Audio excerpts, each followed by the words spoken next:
Jessica Miller carefully balanced the crystal serving tray as she moved between the towering alien dignitaries in the grand dining hall of the Thraxian Imperial flagship.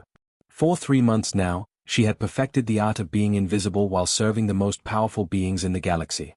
The other human workers thought she was just another cultural exchange participant, placed here to learn alien customs while doing simple tasks like cleaning and serving food. They had no idea that before joining this program, Jessica had spent 8 years saving lives in the emergency room of Chicago General Hospital. Every night, she had fought death itself, pulling patients back from the brink with nothing but her medical knowledge and steady hands. But that life was behind her now, buried under layers of fake documents and cover stories. The Galactic Council had been very clear about one thing when they selected humans for these positions throughout alien space. They wanted people who could blend in, observe, and report back. They definitely did not want anyone who might draw attention to humanity's actual capabilities. The Thraxians, like most alien species in the galactic community, saw humans as useful but primitive creatures. Good for simple tasks, too basic to understand complex technology, and certainly not intelligent enough to pose any kind of threat. It was the perfect cover for gathering intelligence about how these advanced civilizations really worked. Jessica had learned more about Thraxian politics and military capabilities in 3 months than most diplomats learned in years of formal negotiations. Tonight was supposed to be just another routine diplomatic dinner. Representatives from 5 different star systems had gathered to discuss trade agreements and territorial disputes. Jessica moved quietly around the massive oval table, refilling drinks and clearing plates while the aliens conducted their business in multiple languages. Her universal translator earpiece let her understand every word, and she made mental notes of everything important for her weekly reports back to Earth Command. Emperor Calaith dominated the center of the table, his impressive 7-foot frame covered in deep blue scales that shimmered under the dining hall's soft lighting. The Thraxian ruler was known throughout the galaxy for his sharp mind and even sharper temper. His 4 arms moved constantly as he spoke, emphasizing points and gesturing toward holographic displays that appeared above the table. Jessica had served him dozens of meals over the past months and had learned to read his moods from the subtle color changes in his scales. The dinner was going smoothly until it suddenly was not. Jessica had just finished refilling the water glasses at the far end of the table when she heard a strange choking sound from the Emperor's direction. She turned to see Calaith clutching at his throat with 2 hands while his other 2 arms flailed helplessly in the air. His magnificent blue scales were rapidly fading to a sickly pale gray color that Jessica had never seen before. The change happened so fast that for a moment, nobody else seemed to notice. The other dinner guests continued their conversations while the most powerful ruler in this section of the galaxy began dying right in front of them. Then Emperor Calaith made a horrible gasping sound and collapsed forward onto the table, scattering plates and sending crystal glasses crashing to the floor. Instantly, the dining hall erupted into chaos. The court physicians, distinctive in their white medical robes, came rushing from their stations around the room. Their multiple tentacle-like arms reached for various medical devices while they shouted orders in rapid Thraxian. But Jessica could see they were panicking, moving without coordination or clear purpose. From her position near the wall, Jessica watched the alien doctors work and immediately recognized what she was seeing. The Emperor's breathing was shallow and irregular. His 4 arms had gone completely limp. Most telling of all, the scales around his neck and chest had turned that alarming pale gray color, which she realized must be how Thraxians showed signs of oxygen deprivation. Her medical training kicked in automatically, and Jessica found herself analyzing the situation with the same clinical detachment she had used in countless emergency room crises. This was massive cardiac failure, probably brought on by the stress of the evening's negotiations. She had seen similar cases hundreds of times in human patients, though never in an alien with 4 arms and scales instead of skin. The court physicians were making things worse with their panic, consulting holographic medical references instead of taking immediate action to stabilize their patient. Time was running out fast, and Jessica faced an impossible choice that would change everything. The crystal serving tray hit the polished floor with a sound like breaking bells, sending shards of expensive glassware skittering across the dining hall. Jessica did not care about the mess or the gasps of shock from the alien dignitaries around her. Every second counted now, and she had already wasted too many watching the Thraxian doctors fumble around like medical students on their first day. "I'm a medic, calm down," Jessica shouted as she pushed past a group of terrified courtiers who were backing away from their collapsed emperor. Her voice cut through the chaos with the kind of authority that comes from years of commanding emergency rooms during life-or-death situations. She had used that same tone countless times to snap panicking nurses and residents back into focus when everything was falling apart. The Thraxian physicians turned toward her with expressions of complete bewilderment on their scaled faces. To them, she was nothing more than a primitive servant, barely intelligent enough to carry food from one place to another. The idea that this small human creature might have medical knowledge was so absurd that they could not process what was happening. One of them actually hissed in what Jessica recognized as their equivalent of laughter, thinking she had lost her mind from the shock of seeing their emperor collapse. But Jessica was already moving with the fluid efficiency of someone who had performed these same motions thousands of times before. She dropped to her knees beside Emperor Calaith and immediately began checking for vital signs in the way she had been trained. Her fingers found the pulse points along his neck ridges, locations she had memorized from classified medical briefings about Thraxian anatomy during her preparation for this mission. The Emperor's pulse was weak and erratic, barely detectable under her fingertips. His breathing had become so shallow that his chest barely moved. Most alarming of all, his pupils were fixed and dilated when she lifted his eyelids, a sign that his brain was not getting enough oxygen. Jessica had seen this exact combination of symptoms before in human patients, and she knew they had maybe 3 minutes before permanent damage set in. "Get away from His Imperial Majesty immediately," roared Commander Thex, the head of the palace guard, as he and 4 other heavily armed soldiers moved to surround Jessica. Their plasma rifles were not yet drawn, but their hands rested on their weapons as they prepared to drag this insane human away from their dying ruler. That was when Jessica did something that shocked everyone in the room more than her initial outburst. She looked up at the approaching guards and began speaking in perfect medical Thraxian, using technical terminology that even most educated aliens would struggle to understand. Her words came out in rapid bursts as she described exactly what was happening to their emperor's cardiovascular system and what needed to be done to save his life. Primary cardiac rhythm dysregulation with secondary pulmonary edema and systemic hypoxic cascade, Jessica rattled off while her hands continued their examination. Immediate intervention required to prevent irreversible neurological damage. I need access to your biostabilization unit and emergency pharmaceutical synthesizer right now. The guards stopped moving as if they had hit an invisible wall. They stared at this human servant who was speaking their most advanced medical language with the fluency of someone who had studied it for years. Commander Thex actually took a step backward, his weapon forgotten as he tried to process what he was hearing. Dr. Vextar, the chief court physician, pushed through the crowd with his medical equipment floating behind him on anti-gravity platforms.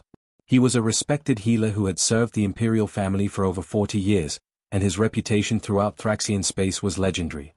But right now, he looked like he was seeing a ghost as he listened to this impossible human demonstrate knowledge that should not exist. "You cannot possibly know our anatomical structures," Dr. Vextar said, his voice shaking with confusion and something that might have been fear. "Your species has never been granted access to our medical databases. This knowledge is classified at the highest levels of our government." Jessica looked up from the Emperor's prone form with eyes that held no time for explanations or diplomatic niceties. The color was continuing to drain from Calaith's scales, and his breathing was getting weaker by the second. She had broken her cover completely, but there was no going back now. "Your Emperor is dying while you stand there asking questions," Jessica snapped back at the doctor. "Are you going to help me save him, or are you going to let him die because you cannot believe that a human might actually know something useful?" Dr. Vextar stepped aside, his multiple arms trembling as he watched Jessica take control of the situation with a confidence that defied everything he thought he knew about humans. The other court physicians gathered around in a circle, their medical devices humming softly as they prepared to witness either a miracle or a catastrophe. Jessica could feel their eyes on her, but she blocked out everything except the dying emperor in front of her. She positioned her hands on Emperor Calaith's chest, feeling for the right spot to begin compressions. This was where her human training would have to merge with everything she had learned about Thraxian anatomy during her preparation for this mission. Their hearts were located slightly lower than human hearts, and they had 2 chambers instead of 4, which meant she would need to adjust her technique completely. "What are you doing?" Dr. Vextar asked as Jessica began pressing down on the Emperor's chest with steady, rhythmic motions. "That barbaric technique will damage his internal organs. We do not use such primitive methods." Jessica did not stop her compressions as she answered. "Sometimes primitive methods work better than advanced ones," she said between pushes. "Your biostimulators are designed to support a working heart, not restart a stopped one. Right now, his brain needs blood flow more than it needs sophisticated technology." As she worked, Jessica's trained eyes scanned the medical equipment that Dr. Vextar had brought with him. The biostimulator was a sleek device about the size of a briefcase, covered in blinking lights and holographic displays that showed various readings from the Emperor's body. She could see that it was trying to regulate his heart rhythm, but the settings were all wrong for his current condition. "I need you to recalibrate that biostimulator," Jessica ordered, never pausing in her chest compressions. "Set the cardiac frequency to 60% of normal baseline and increase the electrical impulse strength by 40%. And turn off the automatic medication dispenser completely." Dr. Vextar stared at her as if she had just told him to perform surgery with a kitchen knife. "Those settings will kill him," he protested.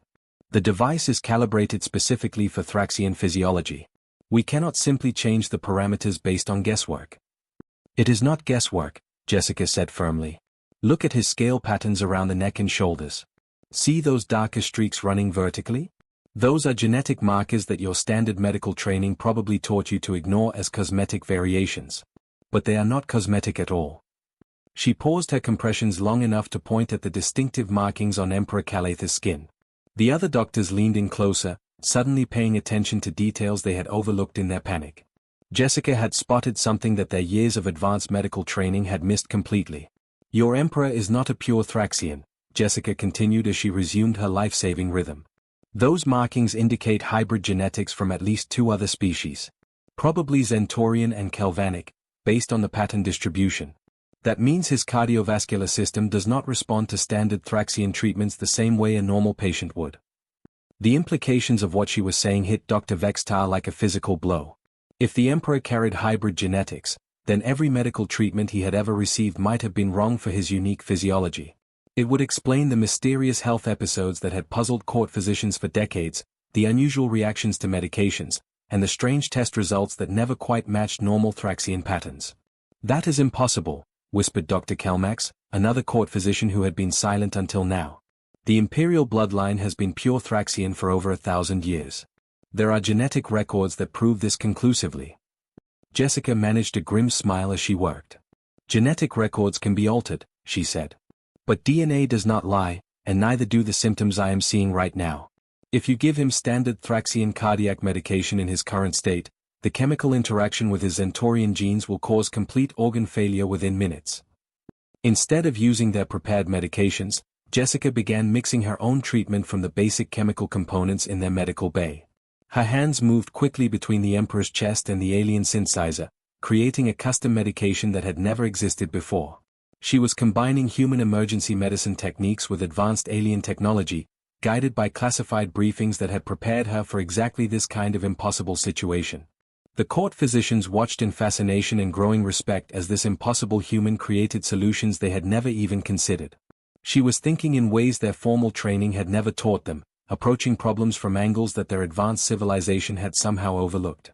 Every decision she made seemed to improve the Emperor's condition, while their own sophisticated equipment had been failing completely. The first sign of hope came 20 minutes after Jessica had begun her desperate treatment. Emperor Calath's pale gray scales began showing tiny flecks of blue, like morning sky breaking through storm clouds.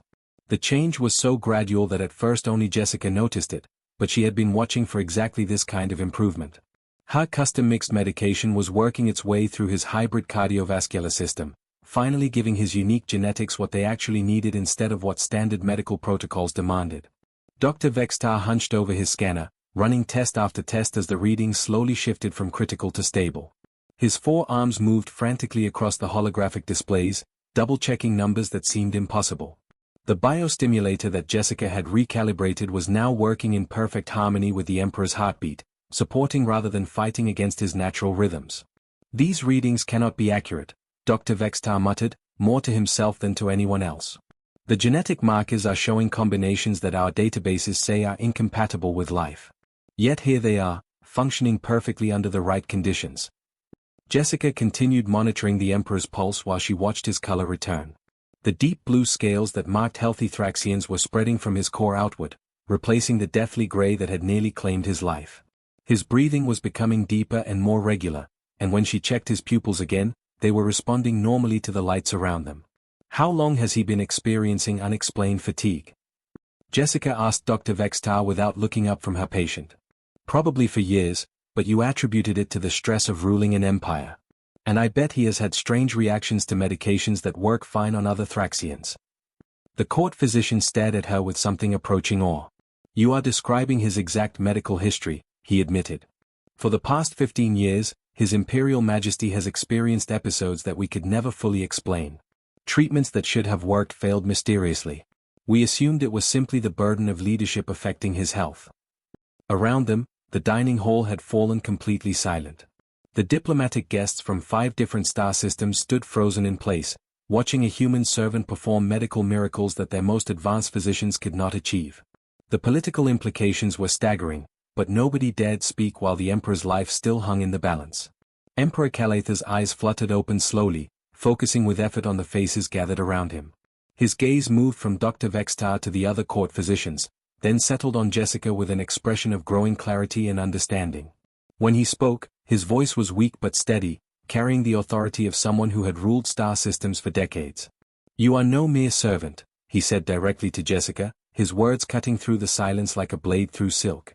"No cultural exchange worker possesses this level of medical knowledge about my people. You knew things about my genetics that my own doctors did not know. Who are you really, and what is humanity hiding from the galactic community?" Jessica met his gaze steadily, knowing that her cover was completely blown but feeling oddly relieved to finally drop the pretense. "I am Dr. Jessica Miller, former emergency room physician from Earth. And humanity is capable of far more than any of you have been led to believe." The Emperor struggled to sit up, and Jessica helped support him while Dr. Vextar frantically protested that he needed to remain still for additional testing. But Calath waved away the doctor's concerns with 2 of his hands while using his other 2 to steady himself. His eyes never left Jessica's face as he processed the full meaning of what had just happened. "You saved my life using knowledge that should not exist," the Emperor said slowly. "Your species was evaluated by our scientists decades ago and classified as primitive. Yet you diagnosed a genetic condition that our most advanced medical technology missed completely. This changes everything we thought we knew about human capabilities." From across the room, Ambassador Thorak of the Corthan delegation stepped forward with obvious reluctance. The Corthans had been negotiating from a position of strength all evening, using their superior technology and military power to pressure the Thraxians into unfavorable trade agreements. But now they had witnessed something that shifted the entire balance of galactic politics. "If humans possess this level of hidden knowledge," Ambassador Thorak said carefully, "then perhaps we need to reconsider their status in the galactic community. A species that can save Imperial lives might have other abilities we have underestimated." The word would spread throughout the galaxy within hours. Humanity was no longer the harmless junior species that everyone had assumed them to be. Emperor Calath sat up fully on the medical platform that Dr. Vextar had quickly arranged in the dining hall, his blue scales now gleaming with their normal healthy luster. The crisis had passed, but the political earthquake it had triggered was just beginning. The Emperor's sharp eyes studied Jessica with the kind of calculating intelligence that had built the Thraxian Empire into one of the galaxy's major powers. "Dr. Jessica Miller," he said, testing her real name for the first time. "I find myself in an unusual position. You have not only saved my life but revealed that my empire's understanding of human capabilities has been completely wrong. The question now is what we do with this knowledge." Jessica had been thinking about exactly that question while monitoring the Emperor's recovery. Her mission as a cultural liaison was finished the moment she had revealed her medical training, but that did not mean her work was done.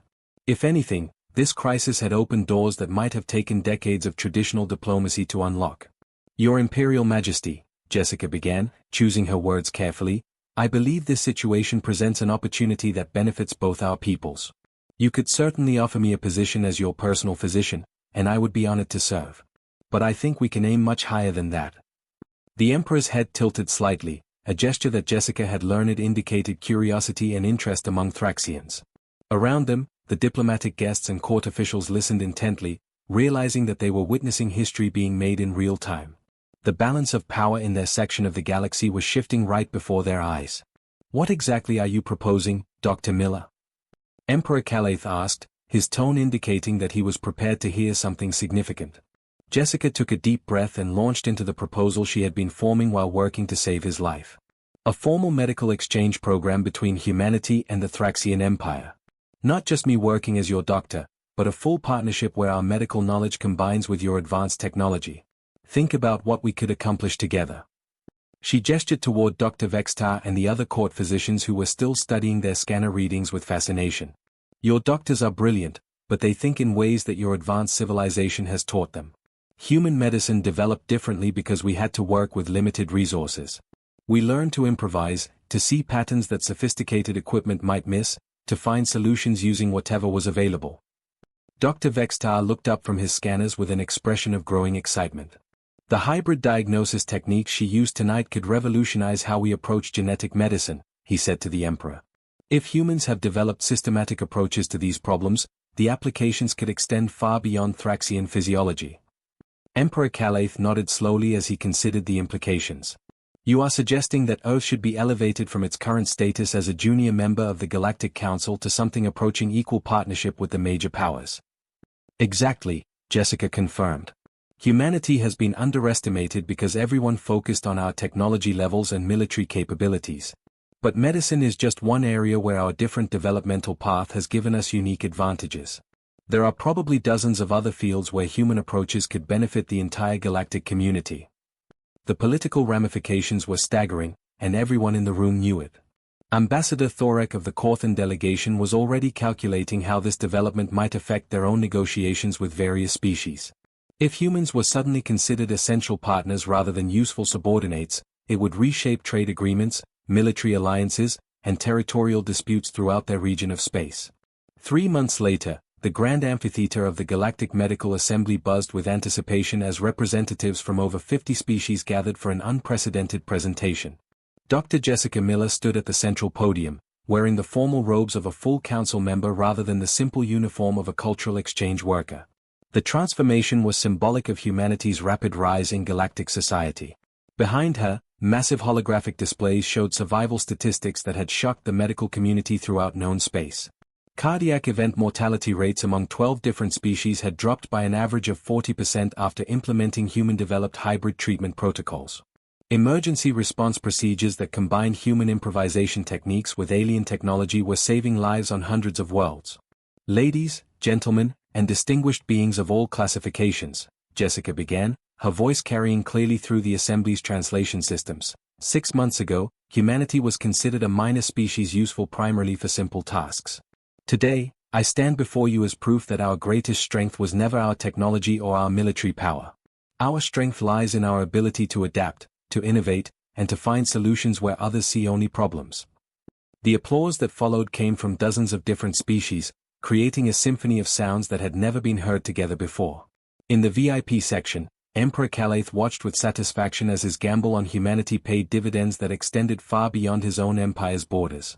Sometimes the best way to change the entire galaxy was simply to be excellent at the moment when excellence mattered most.